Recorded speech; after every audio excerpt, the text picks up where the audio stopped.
I watched through my kitchen window as the HOA president, Patricia Henderson, walked out of my garage carrying my brand new snowblower like she owned the place.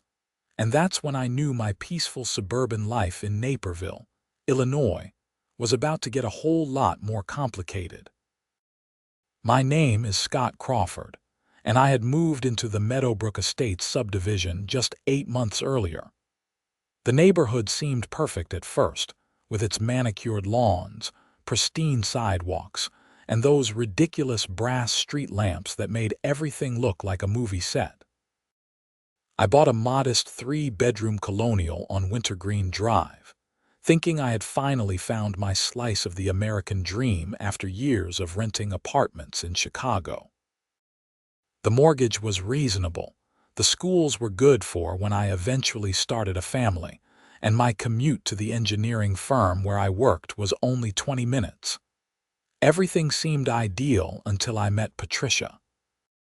Patricia Henderson was 53 years old, had perfectly highlighted blonde hair that never moved in the wind, and wore pastel-colored cardigans like they were some kind of uniform. She showed up at my door 3 days after I moved in with a binder the size of a phone book, filled with HOA regulations, community guidelines, and a list of approved exterior paint colors that I swear had at least 200 variations of beige. She smiled that tight smile that never reached her eyes and told me she was looking forward to me being a model resident. The way she said it made my skin crawl, like it was more threat than welcome. For the first few months, I kept my head down. I mowed my lawn every Saturday morning, kept my garbage cans in the garage except on collection day, and made sure my mailbox was the approved shade of black with brass numbers. I even paid the outrageous HOA dues of $350 a month without complaint, though I still had no idea what that money was supposedly funding besides Patricia's power trips. The trouble started in November when I bought the snowblower. Winter in Illinois is no joke, and at 32 years old, I was not about to spend every snowstorm breaking my back with a shovel when I had a 2-car driveway and a long sidewalk to clear. I did my research and bought a top-of-the-line Ariens Deluxe model, the kind with the electric start and heated handles. It cost me $2,000, but it was worth every penny. I assembled it in my garage, tested it once, and then stored it neatly against the back wall where it would be ready for the first real snow. That first snow came in early December, about 6 inches overnight on a Wednesday. I got up early, fired up my beautiful new machine, and cleared my driveway and sidewalk in less than 30 minutes. I even did my elderly neighbor Dorothy's walkway because she was 78 and living alone. I felt great, like a responsible homeowner doing responsible homeowner things. I put the snowblower back in the garage, grabbed my coffee, and headed to work. When I got home that evening, there was a letter taped to my front door. It was printed on official Meadowbrook Estates HOA letterhead, and it informed me that gasoline-powered snow removal equipment must be stored in approved outdoor storage units, not in attached garages, due to fire safety concerns. The letter was signed by Patricia Henderson, HOA president, and it gave me 72 hours to comply or face a fine of $100 per day. I read the letter 3 times, standing in my doorway as the December wind cut through my work clothes. This was insane. Half the neighborhood had snowblowers in their garages. My next-door neighbor, Mike, had his sitting right inside his garage door where anyone could see it. I went inside, dug out that massive binder Patricia had given me, and spent 2 hours searching for any mention of snowblower storage regulations. There was nothing. Absolutely nothing. The next morning, I called the HOA office. A tired-sounding woman named Susan answered and put me through to Patricia.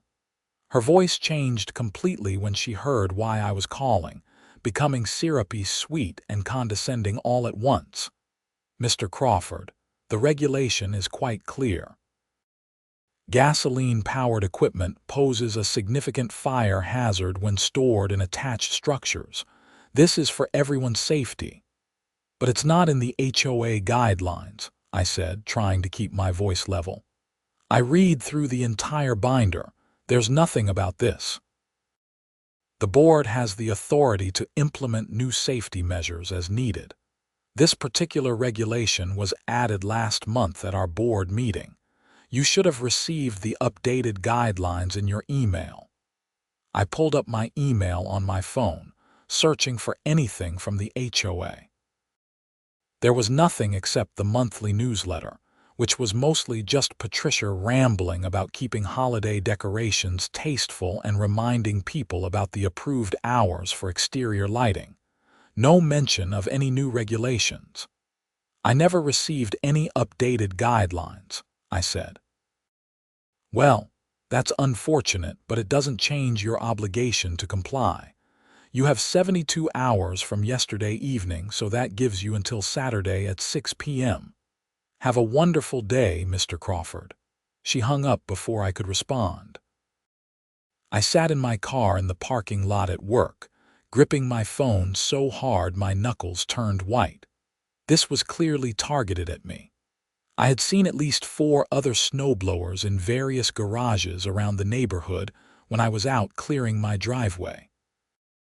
But I was not going to spend hundreds of dollars on some ugly plastic shed just because Patricia was on a power trip. I decided to fight it. I spent my lunch break that day drafting a formal letter to the HOA board, citing the lack of notice, the absence of the regulation in official documentation, and requesting a hearing to dispute the violation. I printed it out, signed it, and dropped it off at the HOA office on my way home. Susan took it with an apologetic smile and told me someone would get back to me. Friday came and went with no response. Saturday morning, I was working on my laptop in my home office when I heard a vehicle pull into my driveway. I looked out and saw Patricia's silver Lexus SUV parked behind my car. She got out, walked right up to my garage door and stood there with her phone out, taking pictures. I went outside in my slippers and a hoodie. "Can I help you?" I asked, trying to sound polite despite wanting to tell her to get off my property. "Just documenting the continued violation, Mr. Crawford. It's now past the compliance deadline. You'll be receiving your first fine notice on Monday." I submitted a formal dispute letter. I haven't heard back from the board. The board has 30 days to respond to disputes. In the meantime, violations continue to accrue fines. She got back in her Lexus and drove away. I stood in my driveway, freezing, and realized I was dealing with someone who genuinely enjoyed making other people miserable. This was not about safety or community standards. This was about control. The following week, I received a fine notice for $700, covering the 7 days since the original deadline. I also got a second violation notice for having my garbage can visible from the street on a non-collection day, even though it was just sitting at the end of my driveway because I had forgotten to wheel it back after the morning pickup. That was another $100 fine. I started documenting everything. I took photos of every other snowblower I could find in the neighborhood garages. I found 12 of them, including Mike's next door. I sent a detailed email to the HOA board with all the photos attached, asking why I was being selectively enforced against. I got a response from Patricia stating that all violations would be addressed in due course, but my non-compliance did not excuse me from the regulations. December rolled into January, and the fines kept coming. I refused to pay them, and I refused to move my snowblower. I had consulted with a lawyer friend who told me that selective enforcement was a legitimate defense, but fighting an HOA was expensive and time-consuming. He advised me to try mediation first. I requested mediation through the HOA, but Patricia denied it, stating that there was nothing to mediate since I was clearly in violation. By late January, my fine balance was over $3,000. I received a certified letter stating that the HOA was placing a lien on my property for unpaid fines, and that if I did not pay within 60 days, they could foreclose. This was getting serious. I could not lose my house over a snowblower. That's when things took a turn I never saw coming. It was a Tuesday morning in early February, one of those brutally cold days where the temperature does not get above 10 degrees. I had a dentist appointment, so I left for work a little late, around 9:30. My garage door was closed, my security system was armed, and everything seemed normal. I got home around 6 that evening, pressed the button for my garage door, and immediately knew something was wrong. My snowblower was gone. I pulled into the garage, parked, and just stared at the empty space where my $2,000 machine had been sitting that morning. My first thought was that I had been robbed. I went inside, checked the security panel, and saw that the system had been disarmed at 11:43 a.m. Only I had the code, or so I thought. I immediately called the police. 2 officers showed up about 20 minutes later, and I filed a report for stolen property. They asked if I had any security cameras, and I told them I had one, but it was just the doorbell camera facing the front door. The garage was not covered. They took my statement, gave me a case number, and told me to contact my insurance company. I could not sleep that night. Something about the whole situation felt off. The security system being disarmed, the specific targeting of just the snowblower when there were tools and other valuable items in the garage. Around 2 in the morning, it hit me. I grabbed my laptop and logged into the security system's full interface, not just the basic app I usually used. I started going through the event logs, looking at every time the system had been armed or disarmed. There it was. November 3rd, 2 days after Patricia's first visit to my house. System disarmed at 2:17 p.m., then rearmed at 2:41 p.m. I was at work. Someone had accessed my security system and been in my house. I kept scrolling. November 15th, December 2nd, December 19th, January 7th, and then February 4th, the day my snowblower disappeared.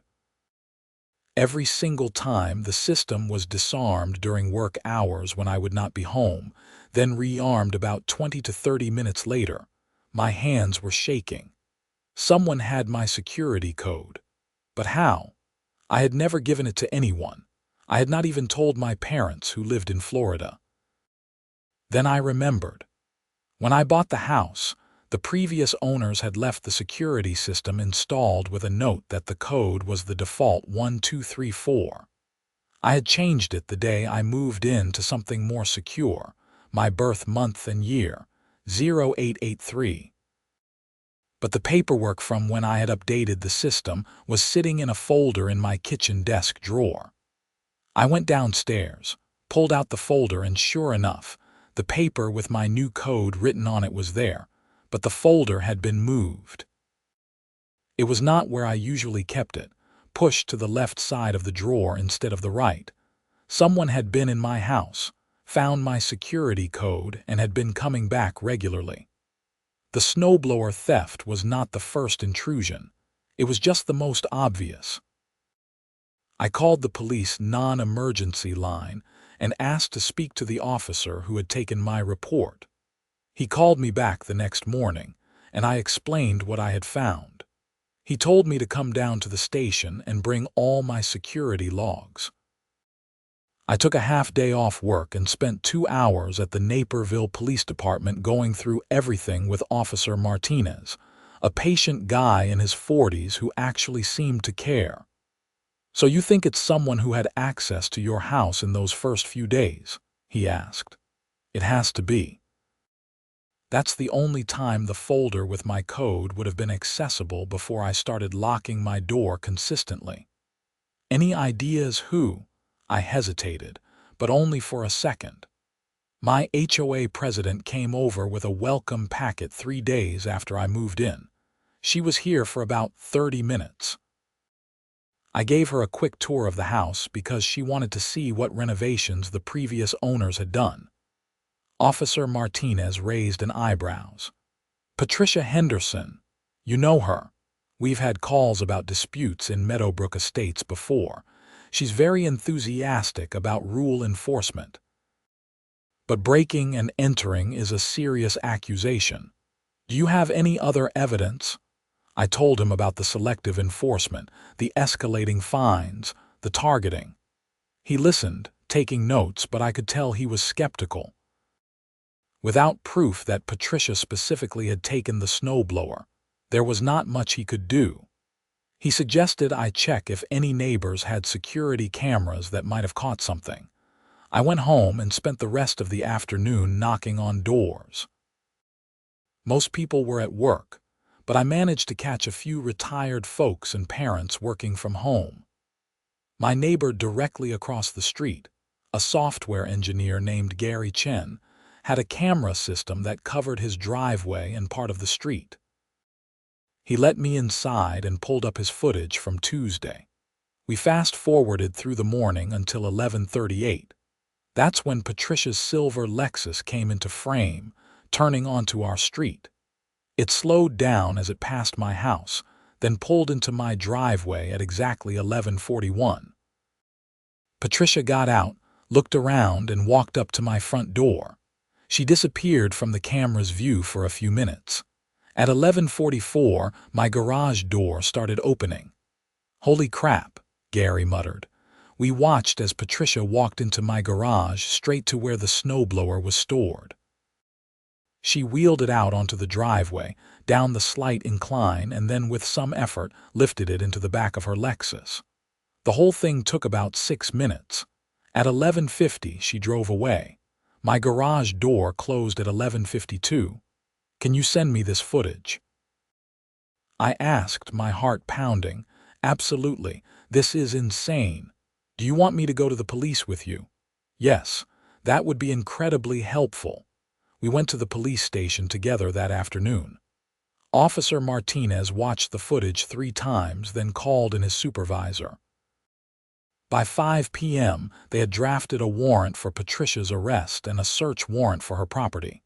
They told me it might take a day or 2 to execute, depending on the judge's schedule. The wait was excruciating. I tried to go to work on Wednesday, but I could not focus. I kept imagining Patricia being arrested, the look on her face when she realized she had been caught. I felt vindicated but also nervous.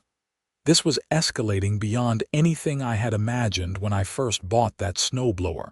Thursday afternoon, I got a call from Officer Martinez. They had executed the warrants that morning. Patricia had been arrested at her home and charged with burglary, theft, and unauthorized access to a dwelling. They had found my snowblower in her garage, along with several other items that appeared to have been stolen from other homes in the neighborhood. Garden equipment, a leaf blower, some tools. They were working on identifying the owners. She's claiming she had the authority to confiscate items that violated HOA regulations, Officer Martinez told me. Her lawyer is calling it a civil matter, not criminal. She broke into my house and stole my property. How is that civil? We agree with you. The prosecutor is confident about the charges, but I wanted to give you a heads up that this is probably going to get messy. He was not wrong.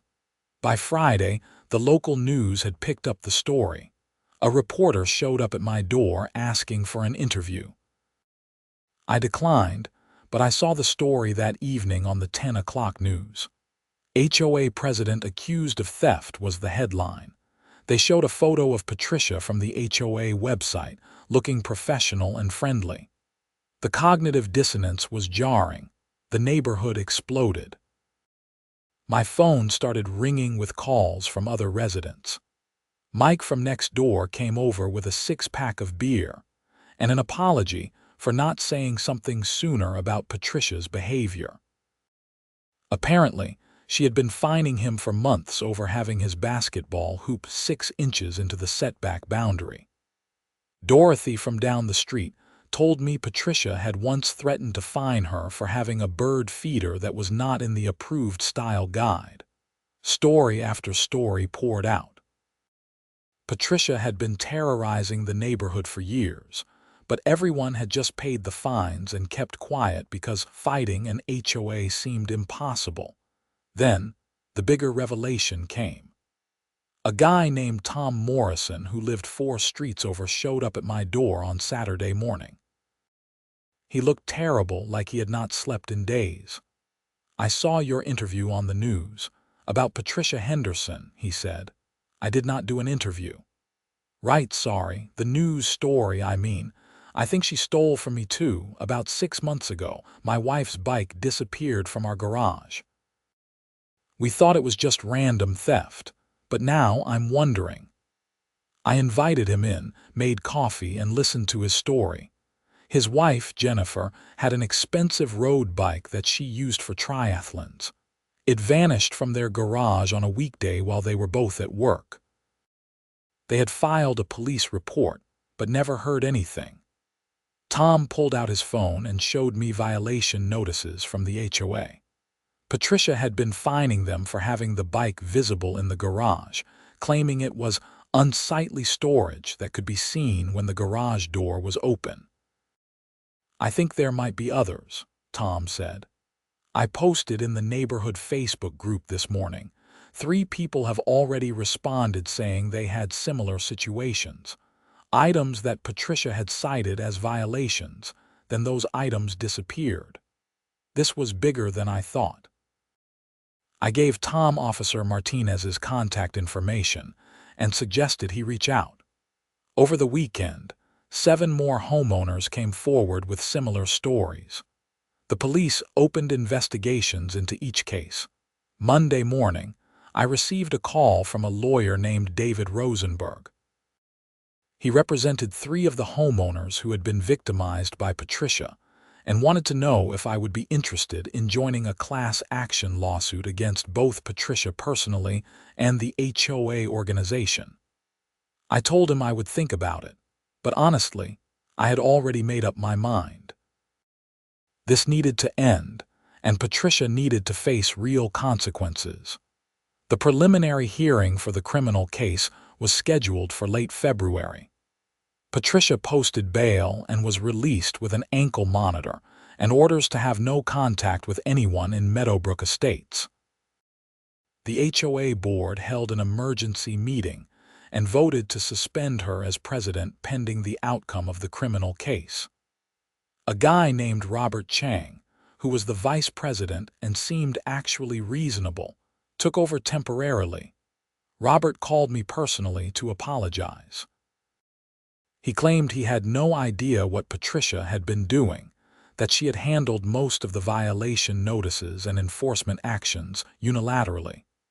He offered to void all my fines and issue a formal apology on behalf of the board. I appreciated the gesture, but I was too deep into this now. I wanted justice, not just an apology. The civil lawsuit moved forward in parallel with the criminal case. David Rosenberg was a shark in the best way possible. He subpoenaed all HOA records, financial statements, meeting minutes, everything. What he found was shocking. Patricia had been embezzling HOA funds for over 3 years, using the money to fund her lifestyle. The expensive Lexus, the designer clothes, the vacations she was always posting about on Facebook. It was all paid for with money that was supposed to be going toward neighborhood maintenance and improvements. The HOA account that should have had over $400,000 in it had less than $30,000. That explained why our streets were full of potholes, why the community pool had been closed for 2 summers, and why the landscaping had gone from professional to barely maintained. Patricia had been stealing from all of us while simultaneously terrorizing us with bogus fines to distract from her theft. The criminal trial started in April. I had to take several days off work to attend, but I wanted to be there for every moment. The prosecutor, a sharp woman in her 30s named Amanda Chen, built a meticulous case. They had the security footage from Gary's camera showing Patricia entering my house and taking the snowblower. They had my security system logs showing repeated unauthorized entries. They had testimony from 7 other homeowners about similar thefts. And they had the physical evidence, all the stolen items recovered from Patricia's garage, her basement, and a storage unit she had been renting under a fake name. Patricia's defense attorney tried to argue that she believed she had the authority to confiscate items under the HOA covenants, that this was a misunderstanding of civil authority, not criminal intent. Amanda destroyed that argument by showing that Patricia had sold several of the stolen items online, including a high-end lawn mower belonging to a homeowner named Kevin Schmidt. She had pocketed the cash. That was not confiscation for HOA purposes. That was straight-up theft for personal gain. The jury deliberated for less than 4 hours. Guilty on all counts: burglary in the 2nd degree, theft, criminal trespass, and 7 counts of unauthorized entry into a dwelling. The judge set sentencing for 6 weeks later. The civil trial started in May. This one was harder to sit through because it involved going through years of financial records, HOA meeting minutes, and arcane covenant interpretations. But David and his team were relentless. They proved that Patricia had violated her fiduciary duty as HOA president, that she had embezzled funds, and that she had engaged in selective enforcement and harassment against homeowners who questioned her authority. The jury awarded damages of $1.2 million to be split among the 15 plaintiffs. My share was about $80,000, which more than covered my legal fees, the cost of my snowblower, and compensated me for the stress and harassment I had endured. But the real victory was the precedent. The judge ruled that the HOA itself was liable for failing to provide adequate oversight of Patricia's actions, and ordered the organization to implement new governance structures, including term limits for board members, mandatory financial audits, and a resident ombudsman position to handle disputes. Patricia's sentencing hearing in June was the final chapter. I sat in the courtroom, now familiar after so many days of trial proceedings, and watched as Patricia stood before the judge. She looked different than she had that first day she showed up at my door with her binder. The perfectly highlighted hair was grown out and graying. The expensive clothes were replaced with a plain navy suit. She looked small and defeated. The judge was not sympathetic. He sentenced her to 4 years in state prison, with the possibility of parole after 2 years. He also ordered her to pay full restitution to all victims, which, combined with the civil judgment, meant she would be financially ruined. Her lawyer had already informed the court that Patricia was filing for bankruptcy. After the sentencing, I walked out of the courthouse into bright June sunshine. Gary was there, along with Tom, Mike, Dorothy, and several other neighbors who had become unlikely friends through this whole ordeal. We went to a nearby restaurant and had lunch, celebrating the end of a nightmare that had consumed nearly a year of our lives. But the story did not quite end there. In July, the HOA held new elections. Robert Chang ran for president on a platform of transparency and reasonable enforcement of genuinely necessary regulations. He won in a landslide. One of his first acts was to formally rescind the snowblower storage regulation, and about 30 other ridiculous rules that Patricia had invented to justify her harassment campaigns. They also finally addressed the missing HOA funds. With Patricia's embezzlement exposed, the board filed an insurance claim for the stolen money. The insurance company fought it at first, but eventually settled for $250,000. It was not everything that had been stolen, but it was enough to repave the streets, reopen the pool, and restore some basic services. I got my snowblower back in August, released from the police evidence locker. It had some scratches and a small dent from being hauled around in Patricia's Lexus, but it still worked perfectly. The first snowfall that December, I cleared my driveway with it, and it felt like victory. A small, petty victory maybe, but mine nonetheless. The neighborhood slowly returned to normal, or at least a new version of normal. People were more engaged with the HOA, attending meetings, asking questions, holding the board accountable. The culture of fear that Patricia had created dissipated. Neighbors actually talked to each other now, helped each other out, functioned like a real community instead of a collection of people terrified of arbitrary fines. I ran into Susan, the woman who had worked in the HOA office at the grocery store in January. She told me she had quit shortly after Patricia's arrest. She said she always knew something was wrong but felt powerless to do anything. Patricia had controlled everything, intimidated everyone who worked for the HOA, and created an environment where questioning her decisions was not tolerated. Susan seemed genuinely relieved that it was all over. The insurance claim for my snowblower was straightforward since the police had documented everything. State Farm cut me a check for the depreciated value, and I used that plus some of my civil settlement money to buy an even better model with more features. I also installed a comprehensive security camera system covering every angle of my property. And I changed my security code to something random that I kept in a password manager, not written down anywhere. Patricia's husband, Gerald, who I had barely known existed during all of this, filed for divorce in March.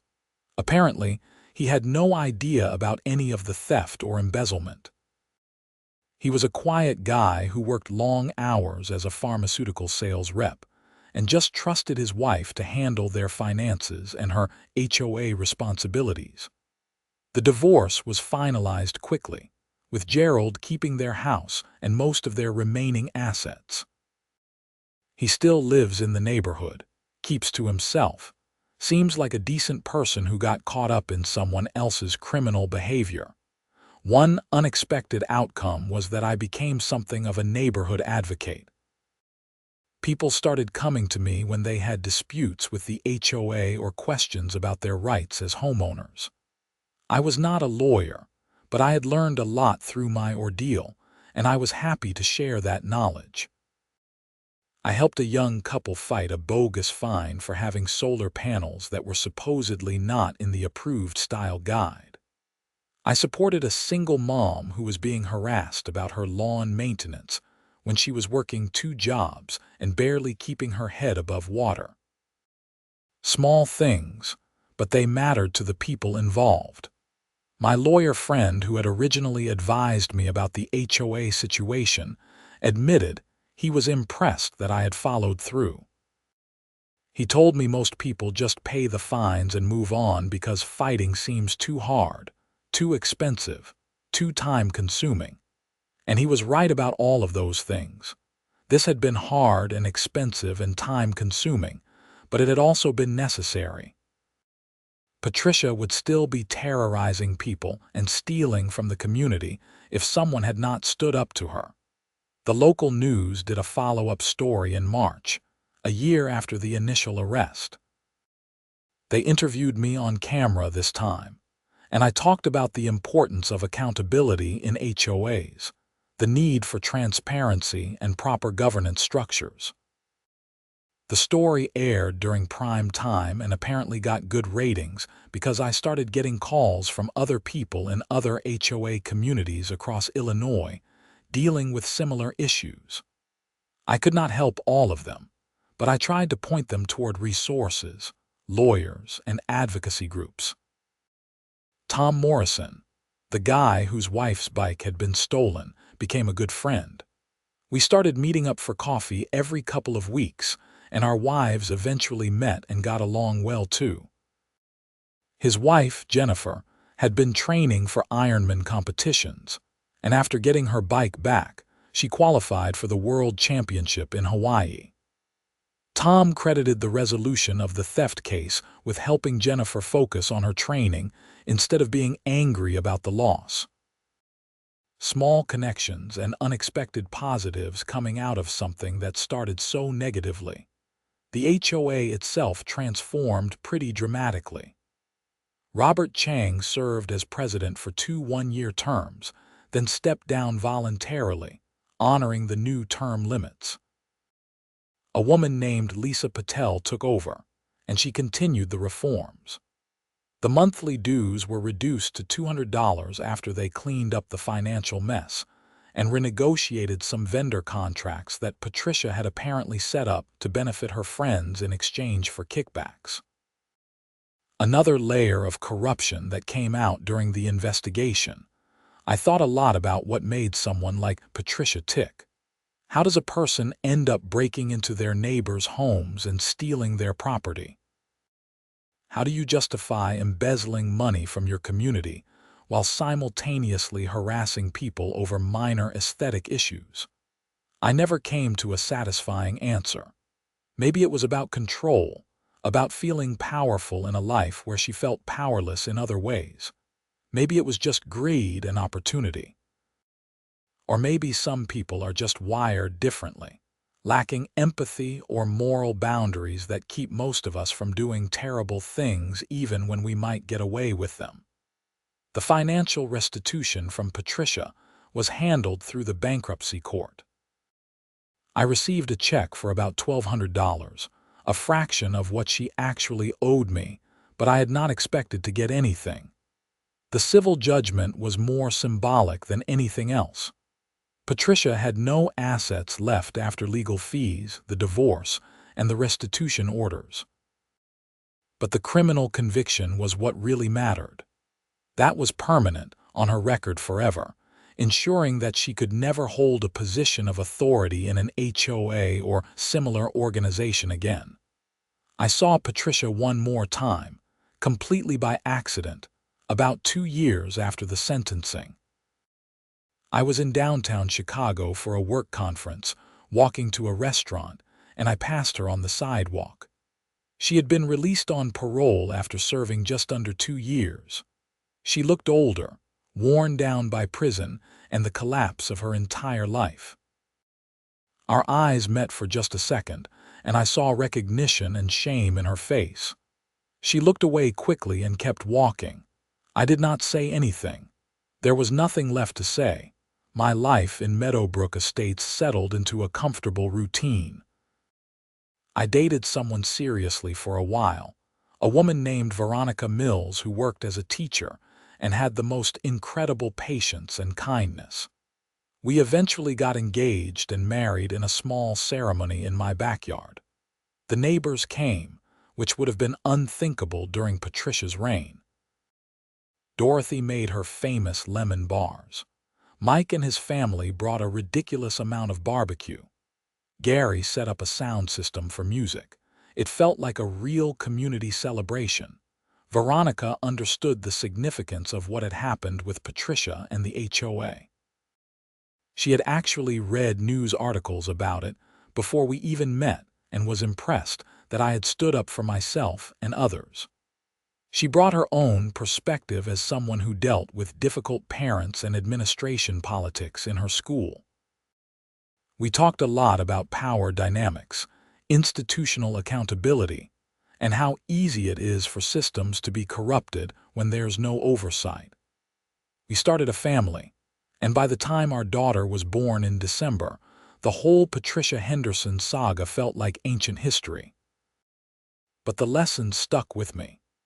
I stayed involved with the HOA, attended meetings, asked questions, made sure the transparency and accountability measures were being maintained. I never wanted the neighborhood to slide back into the kind of environment where someone like Patricia could thrive. The snowblower, now over 4 years old, still worked perfectly. Every time I used it during winter, I remembered that February morning when I discovered it was missing, the anxiety and anger I felt, and the long road to justice that followed. It was a reminder that sometimes the small battles matter, that standing up to bullies and criminals is worth the effort, even when it seems easier to just comply and keep quiet. Meadowbrook Estates became a case study in HOA reform. David Rosenberg, my lawyer, wrote an article about it for a legal journal, highlighting how proper oversight and strong governance structures could prevent the kind of abuse that Patricia inflicted. Other HOA communities in Illinois and beyond started implementing similar reforms. I got invited to speak at a few community meetings about my experience, which was surreal but also gratifying. If my nightmare could help prevent others from going through something similar, then maybe it all meant something. The community pool reopened with a big celebration in June. It had been closed for so long that some of the younger kids had never even seen it operational. Robert Chang gave a speech about community resilience and moving forward. There was no mention of Patricia by name, but everyone knew what he was really talking about. We were past it, beyond it, better for having gone through it and come out the other side. I thought about writing a book about the whole experience, but ultimately decided against it. I did not want to relive it all in that much detail, and I did not want Patricia to have any more attention or notoriety. She had gotten enough already. Instead, I focused on my family, my job, my life in a neighborhood that finally felt like home. The legal system worked the way it was supposed to in my case. That was not always true for everyone, and I was aware of how lucky I was to have evidence as clear as that security footage from Gary's camera. Without that, it would have been my word against Patricia's, and who knows how it would have turned out. The right pieces had fallen into place at the right time. Justice had prevailed, but it easily could have gone differently. Years later, when my daughter was old enough to understand, I told her a simplified version of the story. I wanted her to learn that standing up for yourself matters, that bullies do not stop unless someone stops them, and that institutions and authorities are not always right just because they have official titles. She listened with wide eyes and asked if Daddy was a hero. I laughed and told her no, just someone who refused to be pushed around. But she insisted I was brave, and I had to admit that maybe, in a small way, I had been. The snowblower eventually wore out when she was about 7, after more than a decade of reliable service. I bought a new one, a different brand this time, but I kept the old Arians in the garage for a while, not quite ready to get rid of it. It represented something more than just a tool for clearing snow. It was a symbol of resistance, of fighting back, of not letting someone take what was yours without consequences. Veronica finally convinced me to let it go when we needed space in the garage for our son's bike and sports equipment. We took it to a recycling center together, and I felt oddly emotional watching it get loaded onto the scrap metal pile. A chapter fully closed. Patricia Henderson served her time, faded into obscurity, and as far as I know, stayed out of trouble after her release. I never followed up on what happened to her beyond that one accidental encounter in Chicago. Her story was over as far as I was concerned. Mine continued, better and stronger for having faced her down and won. Meadowbrook Estates remained my home. The neighborhood I fought for, that came together during crisis, that learned hard lessons about governance and accountability. It was not perfect.